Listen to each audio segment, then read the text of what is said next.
Okay, so we're here to talk about the water problem. Today my phone has rang off the hook asking questions about this. What's going on? What are the red tags? Are we going to be able to water this year? Are we not?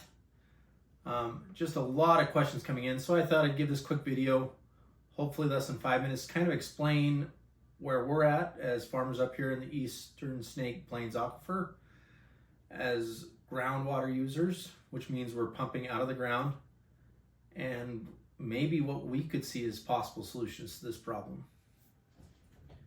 So what's happened right now is there's been a water call put into effect, and in essence they're predicting that Twin Falls, which uses surface water, that's the water from the canals that goes into the canals from the dams and from the snowpack and everything.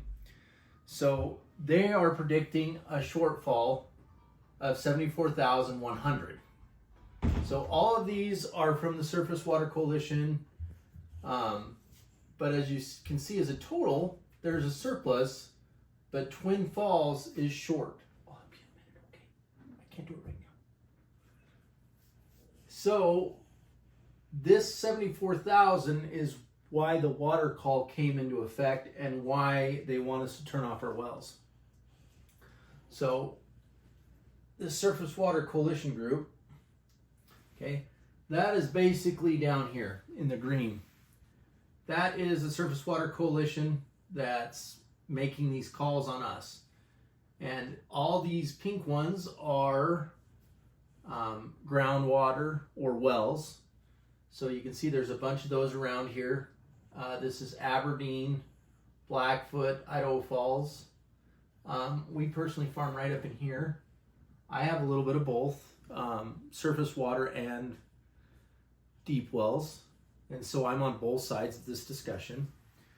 So what they're in essence saying is there's springs from American Falls down to the Twin Falls diversion that are not putting out as much water as they used to historically. And as such, because the springs don't put out as much water, they want us to cut back our water usage. Very frustrating for us. We've acted in good faith over the last couple years. We have recharged a ton of water. We have cut back on our water usage. We have a lot of limitations that way. We're using a fraction of the water that is used down here in this green area. These areas are using probably 4 acre feet or more. That's 48 inches. As part of some of these agreements, they've limited us down to 1.6, 1.7 acre feet. Okay, that is a lot less. That's less than 2 feet of water per acre. Okay, so because of all that, that's what this call is about. They're saying that if we turn off our wells up here, that then the springs down here are going to run more water. So, little background there. Couple problems that came about. This is a picture of a pivot. There used to be a lot of flood irrigation, which means you basically flood the ground in order to get your moisture in there. In the 50s, that was very, very common.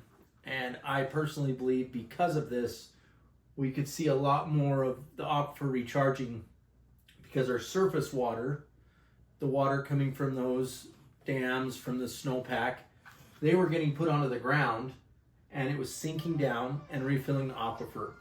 It's too loud. Now, another couple problems. If we look at this previous map, if you look right along here,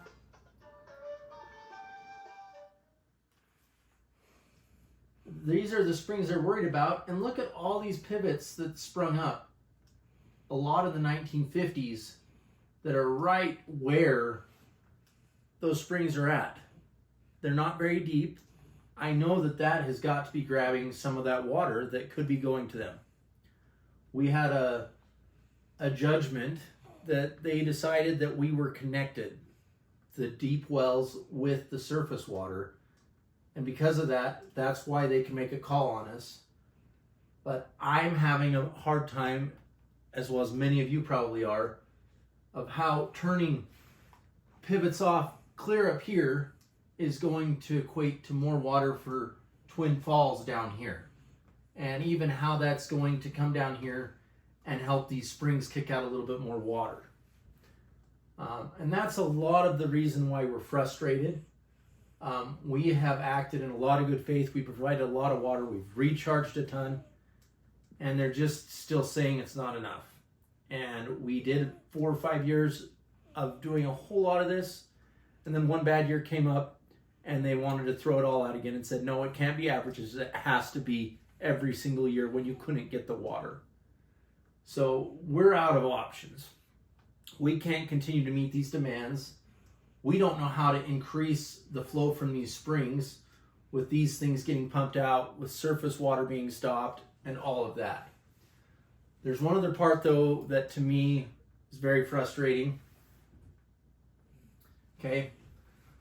There's been a lot of backroom deals, a lot of settlement offers, etc.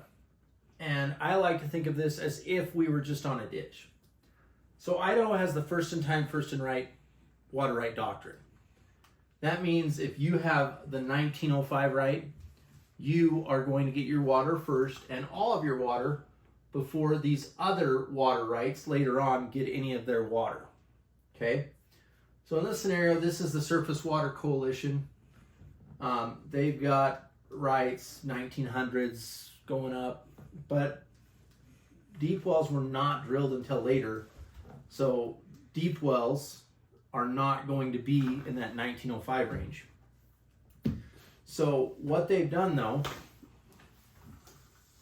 come on down here. Okay. They've come out and they've started to make deals with people. And if you noticed on that map, there's a lot of purple down here, okay, right by Twin Falls. Some of these people farm on both.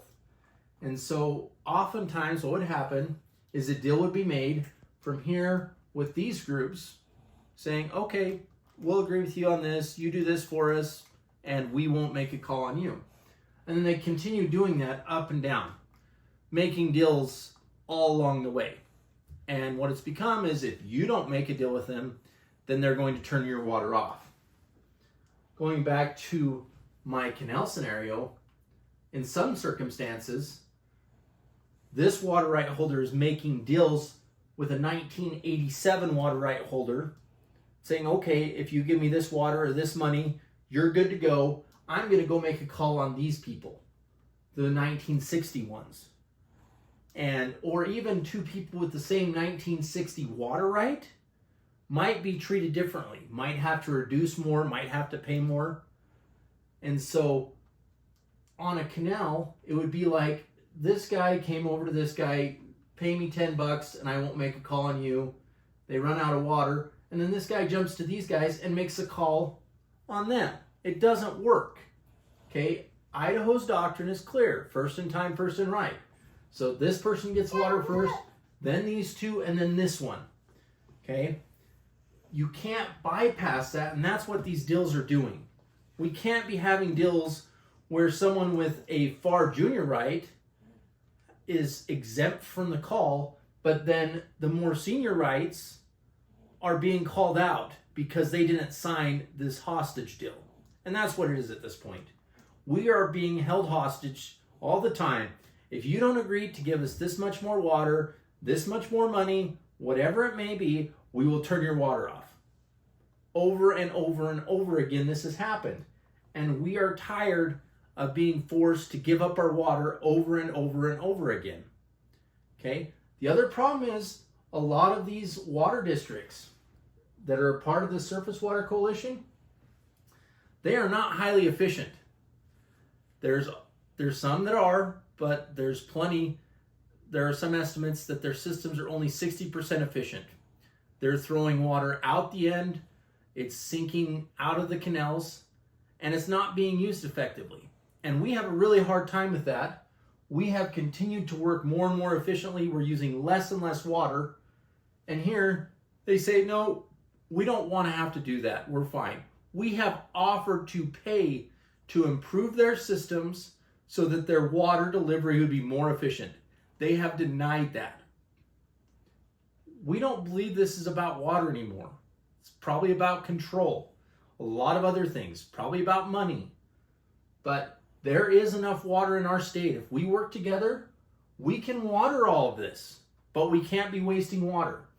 Any water that goes past Milner Dam, which should be right down here somewhere, anything that goes past that or gets spit out at the end of the Twin Falls or the Northside Canal, any of those things get spit out back into the river are gone. We cannot use them in our systems.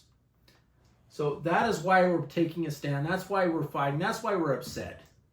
We are trying our very best to preserve the resources of our state, to use that water efficiently to feed both Idahoans, Americans, and the world. We need your help to stand up against this and say this is not right. There is enough water. We've got to work together. We'll recharge it when we can. We're going to be efficient every chance we get.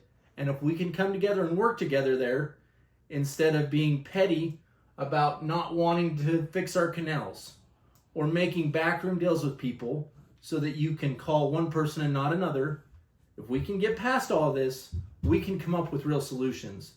But it has to start now.